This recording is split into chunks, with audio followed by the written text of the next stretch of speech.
Alright, so this is a Chevy Trailblazer 2004. I'm trying to remove all the power steering lines.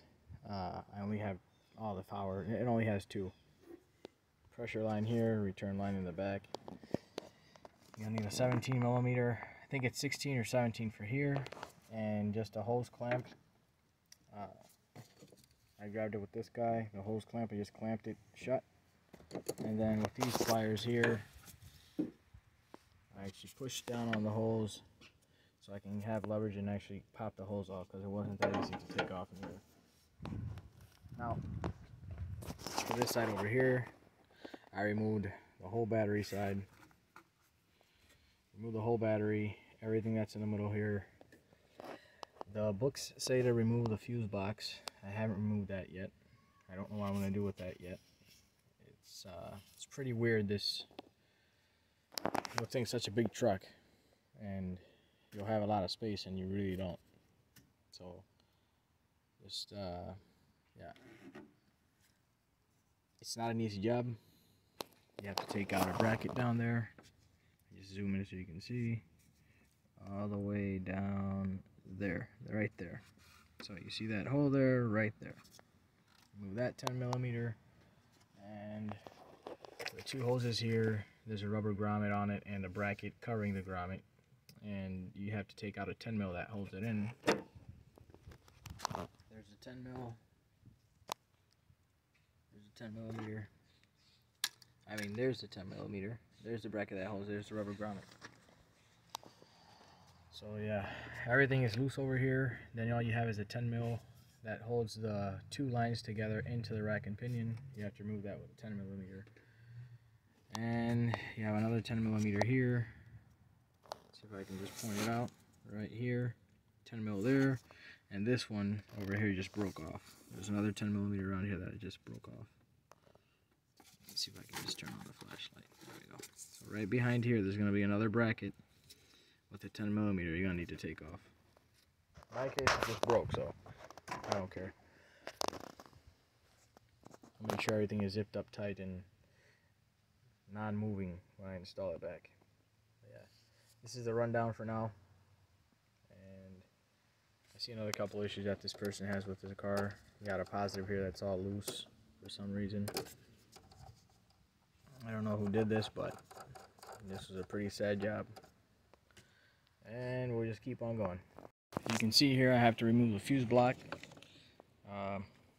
Basically what I did was I loosened this bolt as high as I could, then I started pulling on this downward, and then went up on the bolt a bit more until I got this guy popped out.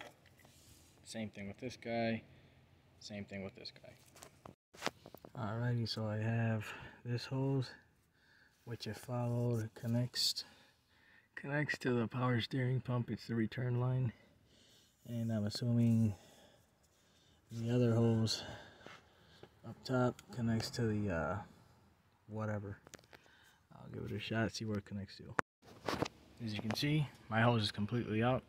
I have nothing here. All the three pieces are there on the floor.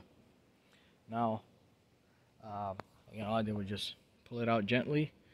It did get snagged there a couple times because it's a long L and it was under the chassis, so I had to actually put it out again and then keep on tugging it out until I got it completely out. And there it is. So as you can see, I have the two hoses ready. They're not clamped together because it's impossible for me to clamp them together, but they are attached to the same bracket. I'm going to lube the tips up with some power steering fluid. I'm just going to gently push them in the seals and bolt it down to the rack and pinion. But yeah, it is uncomfortable. I had to get my hands right in between. See if I can zoom out. I had one hand in between here, the other one was right back here. So yeah, you can see my hand is not that thick, so I can squeeze tightly behind here and try to weasel my way around here. But this is truly one uncomfortable job. This is not an easy one. This is not a straightforward one. You have to actually dig your way through and work your way through this until you get it done, because it is a bit rough. But there's the two hoses, and I have everything cleaned up, and so all it needs to do is install. Now, the way I fed these hoses through was I put these black gloves, I got 2 new fresh gloves, and put them on each hose tip and then fed it through. Same thing over here. I did the 2 hoses that go that way. I put a piece of blue shop towel inside one hose because there's a big hole, so I put a shop towel in it, and on the other hose, which is a metal hose, I already got it here installed. That one I just put a rubber glove on and fed it through until I got it over here. So I'm almost done. And again, this YouTube video is probably like 5 to 10 minutes. So it's probably going to take you 3 to 4 hours. And yeah. And I had a back, how can I say it? I got backtracked because the parts initially given to me were wrong, so I had to go back and get the right ones. And obviously I got the right ones, bringing the actual parts into the stores so I can get the right ones. So yeah, I'm just going to proceed to put the oil on and push them in gently, and then bolt it down with the 8mm bolt that it has. Alright, so a quick update. They're in. Hope you can get a shot. I don't know if it's a bad view, but they're both heavy flush. There we go. So you see I got the bolt in. What I got it in was, I went right under here, and I could get one hand really easy through this side, really easy through this back side of the rack, because the hoses are right in front, over here in the back, and I pulled it in until it just snapped in, boom. And now, with another hand through here, cuddling right through the rack and pinion top, and this other hand up here, with my 2 fingers, I can actually rotate the bolt clockwise to just start it. And now that it's in, I'm going to torque it down and tighten it down, and now I'm going to start just rerouting the other hoses to where they go to, tighten them up, button it up, and put the fuse box back together.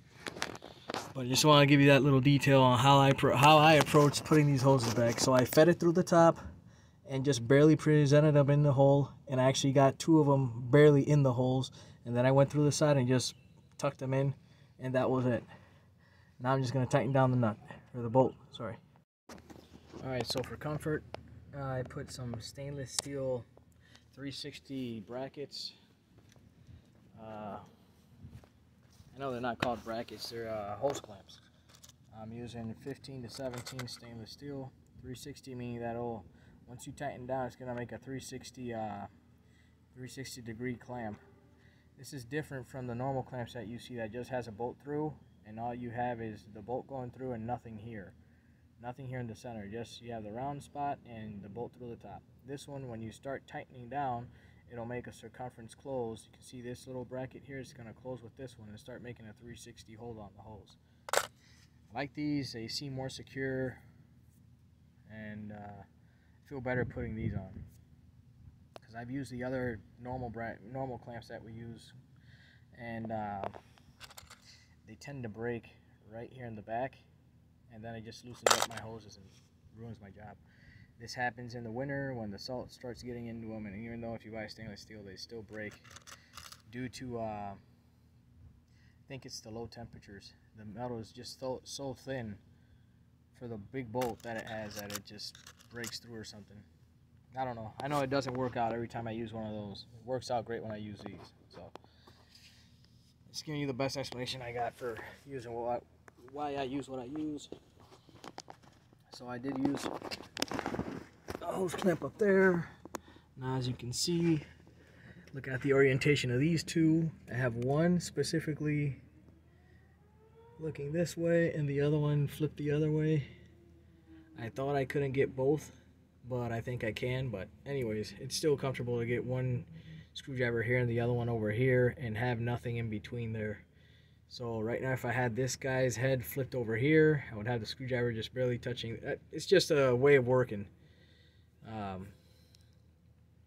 think putting the both with the heads facing up wouldn't make a difference in this case, but in other cases I do this just so I can always have a clear space for me to get a screwdriver in, or the 8 or 7mm socket that this requires for me to tighten or loosen. But yeah, that's my setup. and I'm almost done with reinstalling the hose. Then I need to put on all the bracketry back and the fuse box and a whole bunch of stuff.